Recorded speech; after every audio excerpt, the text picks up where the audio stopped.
फौजी की पत्नी।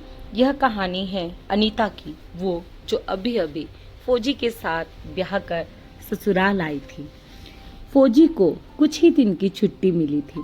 फौजी जानता था कि छुट्टी खत्म होने के बाद कई महीने तक उसे घर से दूर रहना होगा, लेकिन बिछड़ने की घड़ी कुछ ज़्यादा ही जल्दी आ गई। छुट्टियां रद्द कर दी गई थी। कारगिल में जंग शुरू हो चुकी थी। 10 दिन पहले ही वापस आने का बुलावा आ गया। फौजी की पत्नी के चेहरे पर मायूसी साफ दिख रही थी। इसके नैनों की चंचलता खो गई थी। भरे सागर जैसे गहरी आंखों से पानी बस बांध तोड़कर बहने को तैयार था। फौजी ने अपनी पत्नी को गले लगा लिया और बोला, फौजी से ब्याह किया है तूने तो मन को मजबूत तो करना ही पड़ेगा। बस तेरा पति ही नहीं हूँ मैं, अपनी प्लाटून का सिपाही और भारत माँ का बेटा भी हूँ। आंसू मत बहाना, क्योंकि जब फौजियों की बीवियों की आंखों से आंसू बहते हैं तो वो देश के देश उजाड़ जाते हैं। उसकी पत्नी ने अपने मन के भावों को नियंत्रित करते हुए कहा, जानती हूँ ज्यादा हक तो भारत माँ और प्लाटून का ही है आप पर। ये दुराहत तो सहना ही पड़ेगा। फौजी ने बाहों का कसाव मजबूत करते हुए कहा, कैसी बात कर रही हो? सबकी मांगों के सिंदूर सलामत रहे।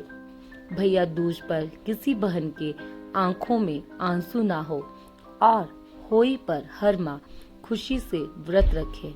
बस इसीलिए ही तो फौजी सीमा पर खड़ा होता है। फौजी की पत्नी के चेहरे पर एक मुस्कान फैल गई और वो बोली, जानती हूँ और इसका अभिमान भी है, आगे भी मान रखूंगी।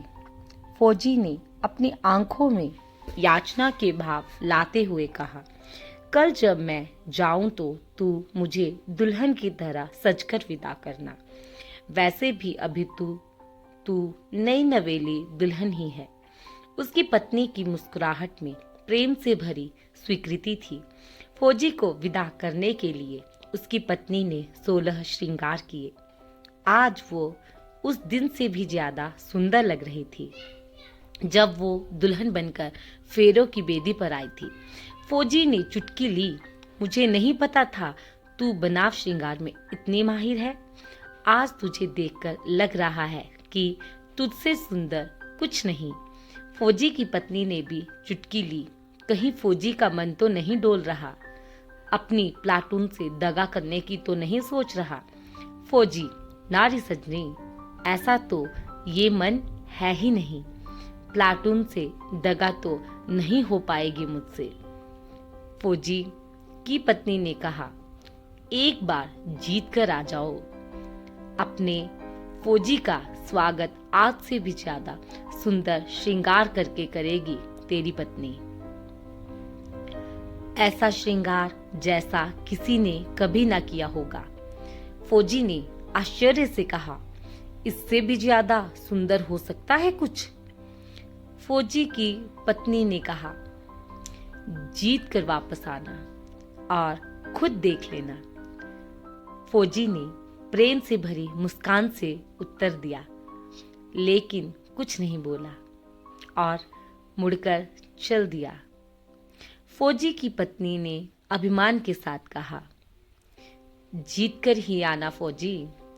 फौजी रुका और बिना उसकी तरफ देखे कहा, हाँ, जीत कर ही आऊंगा। बस ये नहीं कह सकता कि मैं तुझे आगे बढ़कर गले से लगाऊंगा या तू मुझे आगे बढ़कर गले लगाएगी। इतना कहकर फौजी चल दिया। फौजी की पत्नी ने उत्तर दिया, जीत कर आया तो तेरी कसम सारी लोक लाज भूलकर तुझे गले से लगा लेगी तेरी पत्नी। फौजी ने चलते चलते ही हाथ हिलाकर अभिवादन किया। युद्ध चरम पर था। पता नहीं कितने घरों के चिराग अपनी आहुति दे रहे थे। उस फौजी ने भी अपना धर्म निभाया। जो भी शत्रु उसके सामने आया वो धराशाही हो गया। काल प्रतीक्षा कर रहा था उसकी पूर्ण आहुति की इस राष्ट्र यज्ञ में, लेकिन शायद उसके विकराल स्वरूप को देखकर काल भी ठिठक गया।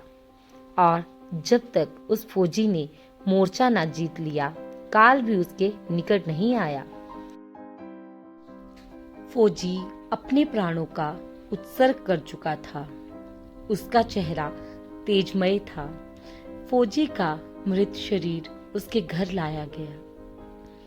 ऐसा कोई नहीं था जिसकी आंखों से आंसू न बह रहे हो। पूरे गांव को गर्व था फौजी की वीरता पर। पीढ़ियों तक उसकी वीरता के किस्से गांव का मान बढ़ाएंगे। फौजी की पत्नी आई और कपड़ा हटाकर फौजी का चेहरा देखा। चेहरे पर कुछ लगा था। उसने उसे हटाया और दोनों हाथों से बलैया लेते हुए बोली, कितनी सजती है वर्दी मेरे फौजी पर, किसी की नजर ना लगे। फिर उसने फौजी के शरीर को अपनी गोद में ले लिया। तभी एक हवा का झोंका आया और उसके कानों में फौजी की आवाज सुनाई दी, एक वादा तो निभा दिया पर दूसरा नहीं निभाया तूने। बोल रही थी कि ऐसा श्रृंगार करेगी जैसा किसी ने ना किया होगा, लेकिन तूने तो ना लाली लगाई ना सिंदूर। फौजी की पत्नी ने तुनक कर उत्तर दिया, जा नहीं करती श्रृंगार। दुराहत कर गया ना तू मेरे साथ, बस भारत माँ से ही प्यार था तुझे।